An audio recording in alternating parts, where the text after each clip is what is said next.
Boa noite a todos. Passando aqui nesta noite, o pastor Pedro, para deixar uma palavra que vem da parte de Deus ao meu coração e ao coração de todos aqueles que crêem. Hoje é terça, dia 25 de março de 2025. A palavra de hoje ela vai ficar em Romanos capítulo 1, versículo 16, que vai falar para nós sobre os termos da salvação. A salvação em Cristo Jesus, o Filho de Deus. Porque não me envergonho do evangelho de Cristo, pois é o poder de Deus para a salvação de todo aquele que crer. E primeiro do judeu e também do grego, porque nele se descobre a justiça de Deus, de fé em fé, como está escrito, mas o justo viverá da fé. A salvação, para uma exposição, um significado desta palavra, salvação, bem como duas outras palavras que a Bíblia emprega neste sentido. De fé em fé significa interminentemente, fé do começo ao fim. O justo deve viver sempre pela fé e assim fazendo contínua a viver uma vida espiritualmente cada vez mais rica na graça de Deus, o Filho Senhor Jesus. Então Deus nos oferece livremente uma vida eterna com Cristo Jesus, mas às vezes nos é difícil compreender o processo exato usado para torná-lo disponível a nós. Por isso Deus apresenta na Bíblia vários aspectos da salvação, cada um com a sua ênfase exclusiva, e este estudo examinando três destes aspectos: salvação, redenção e justificação. Então, salvação significa livramento, chegar a uma meta final, com segurança, proteger de danos. E já no Antigo Testamento, Deus revelou como o Salvador do seu povo, na esperança de proteger a todos, os salvadores, a proteger a todos.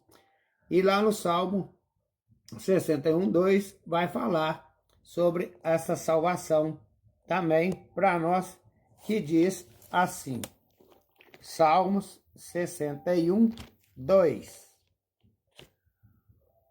Ouve, ó Deus, o meu clamor, atende a minha oração. Desde o fim da terra, clamo a ti, por estar abatido o meu coração. Leva-me para a rocha, que é mais alta do que eu. Então, Deus,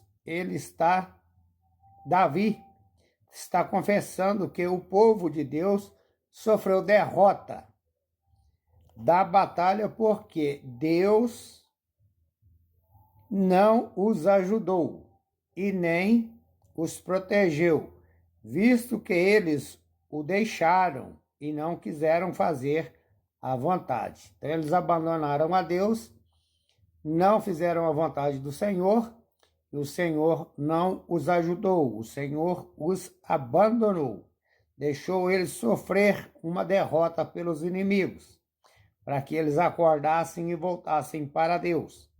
Mas, nesta situação trágica, a solução para Israel, ou seja, para o povo de Deus, era buscar a Deus com arrependimento e oração, renovar o seu temor por Ele e dedicar-se à verdade.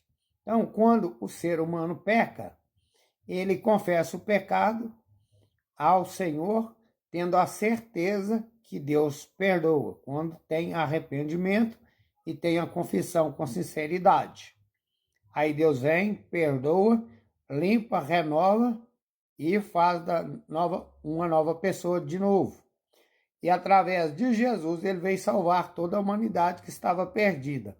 Porque da mesma maneira nós, que deste novo concerto, teremos derrota espiritual em nossas igrejas, famílias e individualmente, se pecarmos contra o Espírito de Deus e vivemos em parceria com a sociedade ímpia ao nosso redor, com soberba, longe dos princípios bíblicos, da verdade e da santidade. Santidade é fugir de todos os tipos de pecado, porque nós temos o Espírito Santo, e o Espírito Santo é que nos alerta, que nos chama a atenção e mostra o que é certo e o que é o errado. Então a escolha vai ficar entre o homem. Aquele que pecar deliberadamente fica afastado de Deus, e ele dá brecha para que o diabo entre e venha fazer as suas arruaças, ou seja, o que não presta na vida do homem, da mulher, ou seja, de quem for que der a brecha. Mas o nosso Deus, ele é bondoso, é misericordioso, ele é longânimo, ele dá tempo para que o homem se arrependa, peça o perdão e volte para Deus, para que Deus possa salvá-lo novamente. Então, aqui já nesse Antigo Testamento, Deus estava falando do filho dele, que ele enviaria para poder salvar essa nação pecaminosa, a mundial, total. Não é só um país ou dois, é o mundo inteiro, o homem. Porque através de Adão entrou o pecado, e por um homem saiu todos os pecados. Este homem é o Senhor Jesus, o Filho de Deus. Então o Senhor dos Exércitos dará neste monte a todos os povos uma festa com animais gordos, uma festa com vinhos puros, com tutanos gordos e com vinhos puros, bem purificados. O nosso respeito do reino futuro e do livramento que haverá após a volta de Jesus Cristo aqui para buscar a sua igreja. Este monte refere-se ao Monte Sião ou Jerusalém, e a expressão todos os povos revela o êxito da proclamação do evangelho ao mundo inteiro, como o Senhor Jesus disse em Marcos 16, 15, 16 em diante. E de pregar o evangelho para todas as pessoas, aquelas que crerem e for batizadas serão salvas, e as que não crer serão condenadas. Quando nós somos crianças, nossos pais nos levam para se batizar. Nós não temos consciência dos nossos pecados. Agora, depois já de 12 anos para frente, todo ser humano sabe o que é pecado e o que não é. Aí ele vai aceitar e reconhecer Jesus como Senhor e Salvador da sua vida, e Deus vai salvá-lo através do seu Filho amado. Mas tem que confessar com sua boca que ele é o Senhor único, suficiente, Salvador da nossa vida, como está em Romanos 10, versículo 9 e 10. E se no seu coração você fizer esta confissão diante dos homens e crer com sua boca, e com a sua boca e o seu coração, você será salvo. Então é um banquete no lugar do que a ter um lugar no reino de Deus. Representa uma bênção maravilhosa se os salvos desfrutarem da sua presença. Originalmente significa conservado, preservado. Daí uma festa com vinhos puros. Pode ser literalmente uma festa com conservas, provavelmente em ilusão de suco de uva, preservado e guardado por longo tempo. Não o vinho alcoólico, que a Bíblia vai falar para nós de dois tipos de vinho.